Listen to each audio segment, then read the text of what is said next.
Jeremy Jędrzejkowski, welcome to Rzeczpospolita Studio at the new Mobility Congress in Łódź, and my guest today is Attila Szabó, President and Managing Director Ford Poland. Hello. Dzień dobry. Dzień dobry. We are here at the new Mobility Congress, huge event focused on various aspects of electromobility. By the way, Focus is a brand of highly recognized Ford car, and Ford decided to re-enter the market with its another legendary sport brand, I mean Capri. Many people in Poland, I reckon, remember the beautiful lines of 60s and 70s Capris, and so the premiere of the brand new Capri takes place here in Łódź. Can you tell us more about the new Capri? I think, as you mentioned, that some keywords like legendary and like the past, and yes, as we say, the legend is back, and is back in a form which is the right form for 2024, because it was a sporty car, not exactly a sport car, but a very sporty car in the 70s, 80s. However, we made lots of experiment how in the different ages, like in 2000, 2006, 2007, the car would have looked like if you develop further the Capri as a vehicle. And now in 2024, the key demand from the customers should be SUVs, so looking for very spacious vehicles, not like a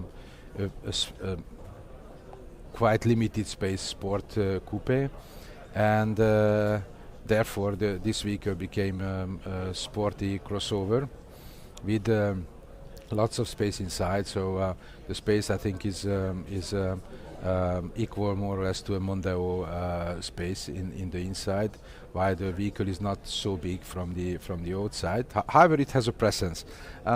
Apart from that, with the Capri, we have lots of technologies, lots of innovations also in the vehicle. But one of the important things is that we are answering some of the range concerns. So this can do up to 620 kilometers, which I think should be enough, even with the current charging infrastructure, which is still not there where it should be. But you can manage it, especially if you don't use it always long distances. And we've got many power levels up to 340 horsepower. So I think everyone can find its Capri what the customer really want.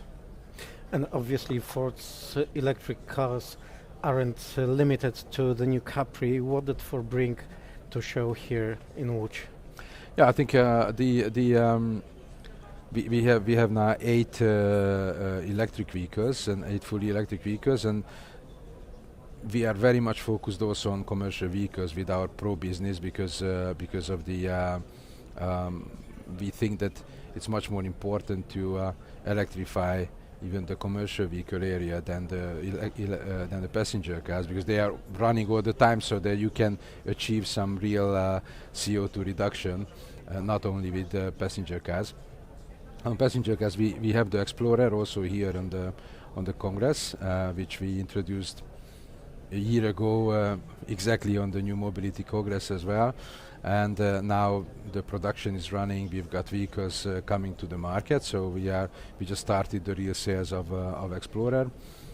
We still have the Mustang Mach-E, and that vehicle is evolving continuously, so we are developing that vehicle further. Plus, also as a passenger car, we will have the E2 now Courier, which is a very spacious small car. But on commercial vehicle, we are a market leader with the e-Transit in Poland as well, and now we just introduced the e-Transit Custom and the e-Transit Courier. So a big lineup. Of course, when it comes to purchasing cars, perhaps especially electric ones, organizations and institutions need the entire system of support. Does Ford offer such an ecosystem? Yeah, well if if we are talking about charging and these kind of parts, yeah, we've got the Blue Over charging network. In the Blue Over charging network, I think there are 600 charging points in Poland as well. So, using your Ford Pass on your smartphone, you can even pay. You can pay for charging, just to make it easier for the customers, not to think about too much and find out exactly where to go and how to charge and when to charge. I think this is probably the most important. And on commercial vehicles, we are also having more pillar of the Ford Pro services, like the uptime management, where we are continuously monitoring the condition of the vehicles to be able to make more proactive maintenance, and we are also having telematics. We can provide all data for all of our customers, how to drive better, how to drive more cost efficient the vehicles. So if you talk about ecosystem, this is available. If it comes to because I try to understand exactly the question. If it comes to what can be still done, possibilities of financial support or something, do you offer?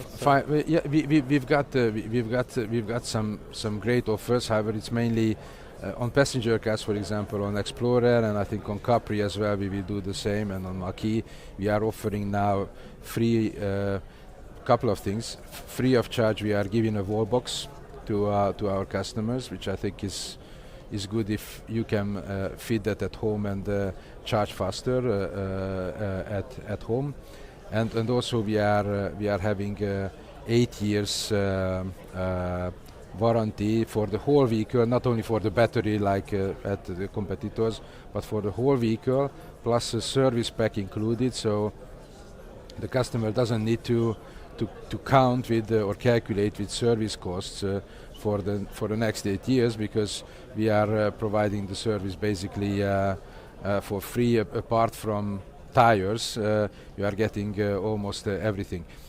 On the other hand, there have been before this governmental incentive on the financial part, which is of course a big thing missing now for the whole market, and for us as well to sell electric vehicles on a smooth way. Let's put it on this way.